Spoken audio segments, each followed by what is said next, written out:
ബസ്സും കൊരവി ഇതെല്ലാം ഇട്ടിട്ടൊക്കെ പോയി. അവരെന്തോ ടൂർ പോകണ ലാഘവത്തോടെയാണ് പോയത്. അതുകൊണ്ട് തന്നെ ആ ഒരു പരിപാടിയിൽ പ്രസംഗിക്കുന്നതും കേൾക്കാൻ അവർക്ക് സമയമില്ല. സ്റ്റേജ് കാലിയാണ്. അപ്പൊ കാലിയ സ്റ്റേജ് കണ്ട് കെ സുധാകരന് രോക്ഷം കൊണ്ടു. നമ്മൾ വലിയ കെട്ടിഘോഷിച്ചിട്ട് വലിയ സമ്മേളനങ്ങൾ നടത്തും. ആ സമ്മേളനങ്ങളിൽ രണ്ടാൾ പ്രസംഗിച്ച് കഴിയുമ്പോഴത്തേക്ക് ആള് പോകാൻ തുടങ്ങും. നേരത്തെ ഈ കസേരയെല്ലാം കാലിയാ.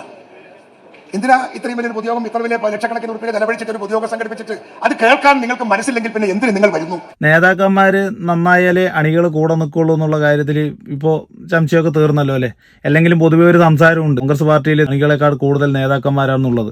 അതുകൊണ്ടായിരിക്കും അവിടെ ഇരുന്ന് കഴിഞ്ഞാൽ ശരിയാവില്ല, ഞങ്ങൾ അണികളായി പോയി ഞങ്ങൾ നേതാക്കന്മാരാവാന്നുള്ള ലെവലിൽ ഗണിച്ച് പോയതായിരിക്കും. പിന്നെ ഈ പറഞ്ഞ സമരാജ്ഞി ആയിക്കോട്ടെ, പദയാത്ര ആയിക്കോട്ടെ, എല്ലാത്തിനും തുടക്കം തന്നെ ഓരോരോ പാളിച്ചകൾ വന്ന സംഭവമാണ്. എന്തായാലും ഒരു വിജയകരമായി പൂർത്തീകരിച്ചു എന്നൊക്കെയാണ് പറയുന്നത്.